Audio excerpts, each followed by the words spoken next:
Hey there guys, this is Obsidian Chill. I've got another video for today. This one's a bit different. It's kind of an idea that I kind of played around with in the past. Essentially, it's my gameplay in the background, just of a Pug Darkside War Factor that I jumped into solo tank. And I'm going to basically go through my insight of what I was thinking at that time, what I could have done better, basically critiquing my own gameplay to not only myself become a better tank, but help you guys as well. So we'll kind of jump into there. I may not talk the entire time. I have some music in the background, but I'll essentially, any time where I question my decision that I made or what I could have done differently in that same position in hindsight, I'll let you guys know. So basically, I don't have lasso on my loadout because I felt with the ad spawning in this room, the single targetness of a lasso wasn't going to really benefit myself at all. In hindsight, actually looking at the rewatching the gameplay, is I should have run actually wildfire just so I had a ranged taunt, because essentially when the ad spawned on opposite sides, I had to jump with backdraft to catch the one group, and then jump on the other side with inflame to catch that group, and then backdraft them in. Luckily, one of the healers was nature, so some of the ads were harvested when they came out, so I didn't have to pick them up immediately. That's basically Fire's Achilles heel, if you'd say, would be a range pull or any kind of range taunt on his loadout. So it's a bit tricky from that aspect. Other than that, I know I missed some of the counters. Like there's one right here on Mantis where I could have lunged him to stop his healing ability. With this one, I was more making sure, which is why I'm turning my camera angle so much, is to make sure I didn't miss an ad and it's not in the back anywhere. So I wasn't really paying attention to the bosses because I know in this room there's nothing they can do to kill me. I use Internal Flame at one aspect of this fight just because this is really the only room. This is normal, by the way, it's not elite, as you can see. I don't really, I know I'm not going to die from the bosses. It's just going to be a matter of fact of me not blocking because I have to jump from one side to the other to pick up the ads. So this is why I use Internal Flame in this room because, why not? This is the room to use it because you're going to have all the extra healing because of the ads. Or in the second room, it's only really the fire trails that can do damage to you. What else? Oh, I think you saw a few minutes ago I almost died to Calabac. I wasn't... the problem with not paying attention to the bosses, you get caught by some of their attacks, like Calabac's beam. I think it dropped me into like 3/4 or something like that before. What I should have done was I popped an immunity as soon as it hit me, but I felt at the beginning I was more overly cautious in making sure there wasn't any ads around myself. But yeah, besides that, that's pretty much it for this first berm. Really, it's not like it's anything special to solo tank, especially at RCR. It's more just kind of showing different gameplay and showing how I approach it. You'll see my health barely moved that fight, not attributed to some fact that there's two healers, but a lot of the fact that you don't want to get overly spammy as fire, because when you're spamming powers or hitting lasso or trying to hit backdraft to pull ads or something like that, if you're soloing, that's more time you're spent not blocking and more time you're taking unnecessary damage. So basically you got to pick your battles. Now in the second room, a little bit annoyed with Stompa. Stompa's can't really, she's a bit hectic of how you can tank her. If you don't get her stuck in that corner, it's really hard to make sure that she's always on you. Stompa has an aspect of proximity aggro, and what that means is, say Stompa jumped across the room, if I just sit and spam lasso, because you can see I put in this loaded here just for the range aspect of it, if she jumps and I just spam lasso, she's not going to come back to me. She may eventually jump towards me, but it's not going to be that snap pull back and she's going to lunge back to me like say Lashina would. As soon as Stompa jumps, you have to follow her and jump to where she went, and you have to basically block it out from there or try to roll.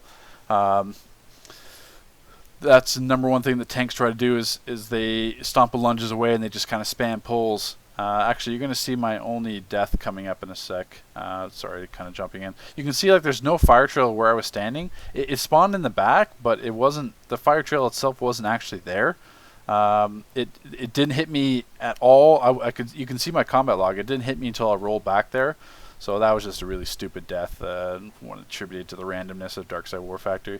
But as you can, fire trails are really bad for fire tank because the amount of damage that you're taking, even through block, your heals can't match it, and the healers, and you have no shields. Where an ice, if they got caught in that fire trail, they can pop a shield and get the chance to maneuver out of it. that fire trail is really one of mentioned at Fire's Achilles heel. Same thing with the heal debuff from the anti-medic on the final fight with Darkseid. It affects fire more than other tanks. But yeah, essentially what I was saying too with Stomp aggro, just whenever Stompa lunges away or jumps away, you have to jump after. But the issue with Fire is if I just jump in Stompa, she's stomping on that player or stomping on that area.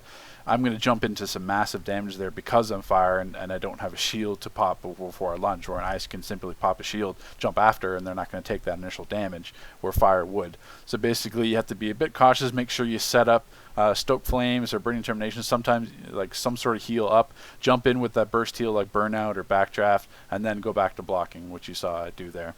And essentially this is just finishing up. This room was a little bit messy just because it's the craziness with Stompa. It's always hard with the pugs to make sure they don't attack in the beginning. Now we're into the Darkseid final fight. With this one, I took off Lasso again.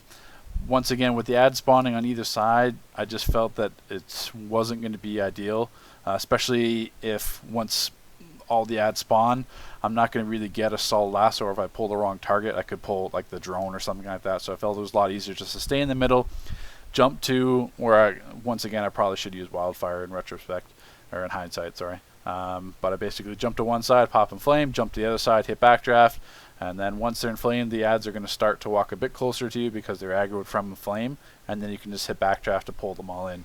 And then clipping that with chromatic emitters. Chromatic emitters are really helpful.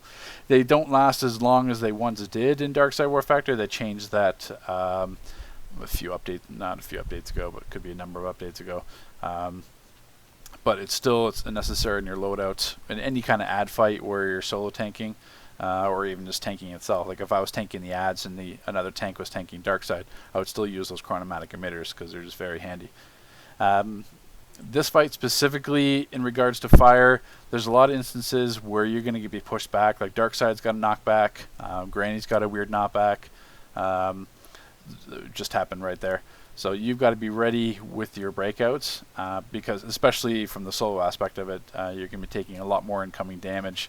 And say if Darkseid stomps you at the same time you're knocked back, that's a lot of unnecessary damage that you're taking. So it's more, you can't really be told how to do it. You just kind of got used to it, get used to the tells of what their attacks were when they do it, and just kind of make sure you always have immunities rotated for you. So you have your PvE breakout trinket, which is my number 9 slot, always on cooldown just in case.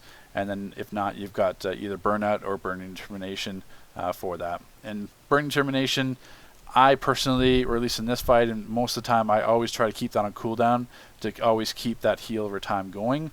Where Burnout is an instant heal, so it's more of a one that you can kind of judge on. So if you get knocked down, hitting Burnout to break out, you've got the instant heal to get back up, as well as recover some of the damage you took while you weren't blocking.